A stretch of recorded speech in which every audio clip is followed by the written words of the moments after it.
আসসালামু আলাইকুম এভরিওয়ান। আশা করছি আপনারা সবাই অনেক ভালো আছেন। আজ আপনাদের সাথে শেয়ার করব টেম্পল অফ হাতশেপসুত এবং মেমনেনকোলোসির ভিডিও।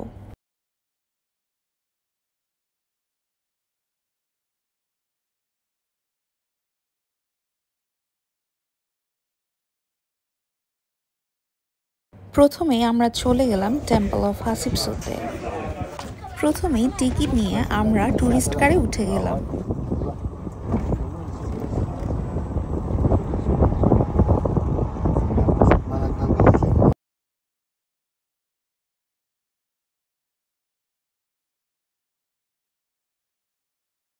টেম্পল অফ হাতশেপসুত প্রাচীন স্থাপত্যের একটি শ্রেষ্ঠ নিদর্শন হিসেবে বিবেচিত। এটি তিনটি বিশাল শোপেন মরুভূমির তলদেশ থেকে উপরে উঠে দের এইল বাহারি পাহাড়ে উঠে গেছে। নীল নদের ওপারে পুরো কাঠামোটি স্মৃতিস্তম্ভ অষ্টম পাইলনের দিকে নির্দেশ করে।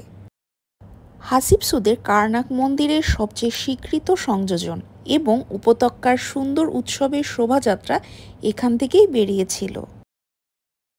এর অক্ষগুলো মন্দিরের দুটি কাজে চিহ্নিত করে। টেম্পল থেকে দূরের ভিউটা বেশ সুন্দর লাগছিল।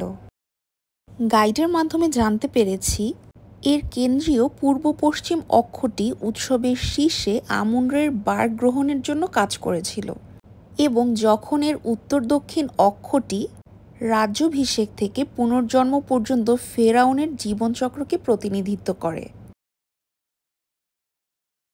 যেহেতু সকালের দিকে টেম্পলে গিয়েছিলাম তাই বেশ গরম লাগছিল।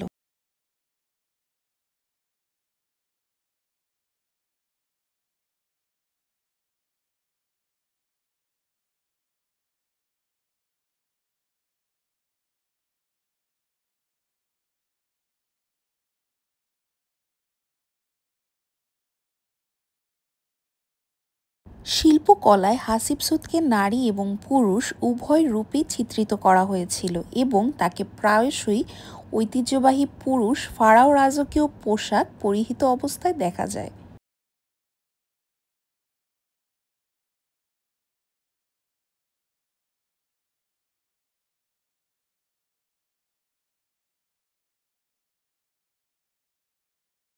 চিত্রকর্মগুলিকে তাকে সমতল বুক এবং পুরুষালী বৈশিষ্ট্য দেখানো হয়েছিল। এখন স্ক্রিনে দেখতে পাচ্ছেন টেম্পলের ভিতরের দৃশ্য।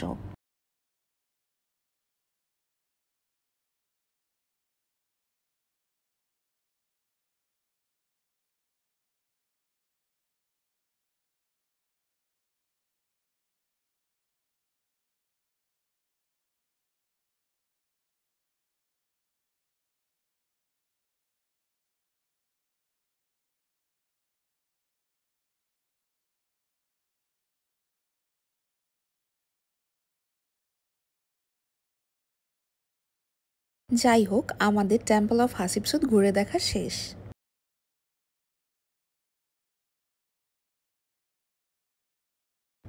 এবারে আমরা রওনা হলাম কোলসিস অফ মেমননের পথে।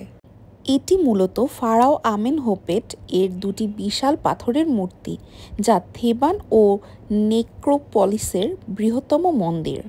এগুলো খ্রিস্টপূর্ব ১৩৫০ সাল থেকে দাঁড়িয়ে আছে এবং প্রাচীন গ্রিক এবং রোমানদের পাশাপাশি প্রাথমিক আধুনিক ভ্রমণকারী এবং মিশরীয়দের কাছেও সুপরিচিত ছিল।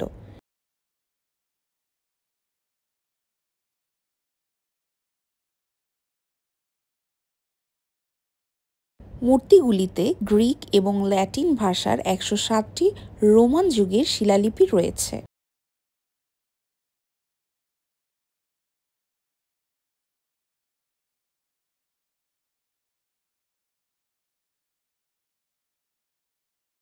দেখতেই পাচ্ছেন বিশাল দুটি বড় মূর্তি এখানে রয়েছে। এটি ছিল লুক্সোরের শেষ স্পট।